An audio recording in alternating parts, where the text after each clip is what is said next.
வணக்கம். தமிழ் ஃபுட் கார்னர்ல இன்னைக்கு ஒரு ஸ்நாக் ரெசிபி பார்க்க போறோம். உருளைக்கிழங்கு போண்டா. இட்லி மாவும் உருளைக்கிழங்கும் இருந்தா இந்த போண்டாவை ரொம்ப சுலபமா பண்ணிடலாம். இப்போ எப்படி பண்றதுன்னு பார்க்கலாம். இந்த குக்கர்ல 3 மீடியம் சைஸ் உருளைக்கிழங்க வாஷ் பண்ணிட்டு வச்சிருக்கேன். உருளைக்கிழங்கு முங்குற அளவுக்கு தண்ணி மூடி போட்டு ஸ்டீம் வந்ததுக்கு அப்புறமா வெயிட் போட்டு மீடியம் ஃப்ளேம்ல 4 விசில் வேக வச்சுக்கலாம். 4 விசில் வந்துச்சு. உருளைக்கிழங்கு நல்லா சாஃப்டாக வெந்திருக்கு. இந்த மாதிரி வேக வச்சுக்கணும். வெந்த உருளைக்கிழங்க ஒரு பிளேட்டுக்கு மாற்றி வச்சுருக்கேன். இது ஆறுனதுக்கு அப்புறமா தோல் உரிச்சுக்கலாம். இந்த மாதிரி உடன் கரண்டியோட பேக் சைடோ அல்லது மேஷரையோ வச்சு மசிச்சுக்கணும்.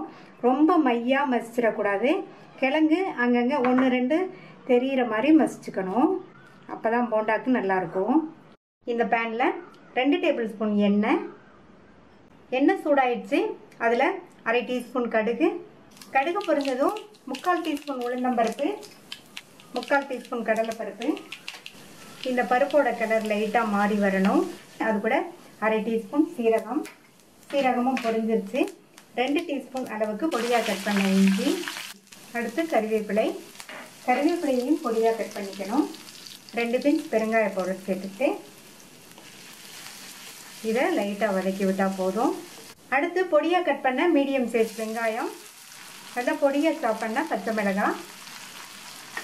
இந்த வெங்காயம் கண்ணாடி பதம் வர வரைக்கும் வதக்கிக்கணும். அடுத்து இது கூட 1/4 டீஸ்பூன் மஞ்சள் தூள், 1/2 டீஸ்பூன் தனி மிளகாத்தூள்.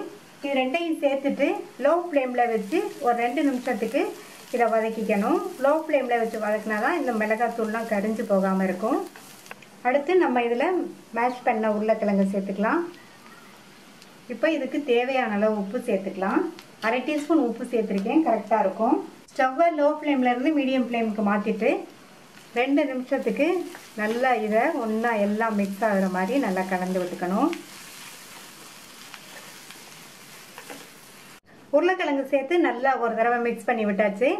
இப்போ ஸ்டவ்வை ஆஃப் பண்ணிவிட்டு இதில் நல்ல பொடியாக கட் பண்ண கொத்தமல்லி இலைகள் 2 டேபிள் ஸ்பூன் சேர்த்துக்கலாம். இந்த அளவுக்கு சேர்த்தோம்னா நல்லா கொத்தமல்லி இலை வாசனையோட ரொம்ப சூப்பராக இருக்கும். அடுத்து 1 டீஸ்பூன் லெமன் ஜூஸையும் சேர்த்துக்கலாம். சேர்த்துட்டு நல்லா ஒரு தடவை மிக்ஸ் பண்ணி விட்டுறலாம்.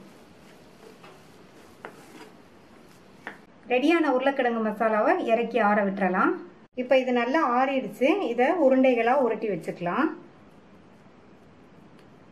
எல்லாத்தையும் உருட்டி வச்சாச்சு. போண்டாவுக்கு மேல் மாவு ரெடி பண்ணிடலாம். நான் இட்லி மாவு 1/2 கப் எடுத்திருக்கேன். அதை இந்த பவுலில் சேர்த்துட்டு இது கூட 1 டேபிள் ஸ்பூன் கடலை மாவு, 1/4 டீஸ்பூன் மஞ்சள் தூள், 1/2 டீஸ்பூன் தனி மிளகாத்தூள், 1/4 டீஸ்பூன் உப்பு சேர்த்துக்கலாம். ஏற்கனவே இட்லி மாவில் உப்பு இருக்கும். இப்போ இதுக்கு 1/4 டீஸ்பூன் மட்டும் சேர்த்தா போதும். எல்லாம் நல்லா ஒன்றா மிக்ஸ் ஆகிற மாதிரி கலந்து விட்டுறலாம். நல்லா கலந்து விட்டாச்சு. மாவு இந்த கன்சிஸ்டன்சியில் இருந்தால் போண்டா போட்டு எடுக்கிறதுக்கு கரெக்டாக இருக்கும். சப்போஸ் மாவு இன்னும் கொஞ்சம் தளர்வாக இருந்ததுன்னா இன்னொரு 1/2 டேபிள் ஸ்பூன் கடலை மாவு சேர்த்துக்கங்க.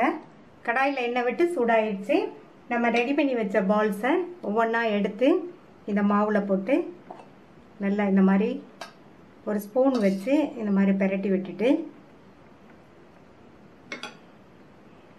இதை அப்படியே எடுத்து எண்ணெயில் போட்டுறணும்.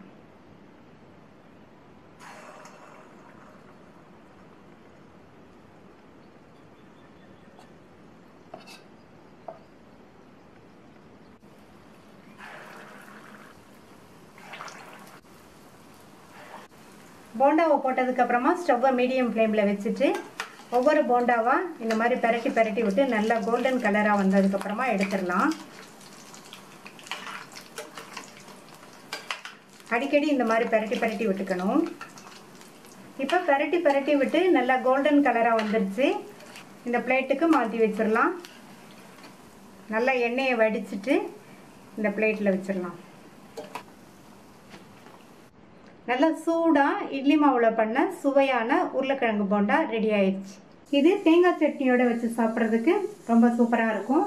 நீங்களும் இதே மாதிரி இந்த போண்டாவை ட்ரை பண்ணி பார்த்துட்டு உங்கள் கமெண்ட்ஸை சொல்லுங்கள். தேங்க்யூ.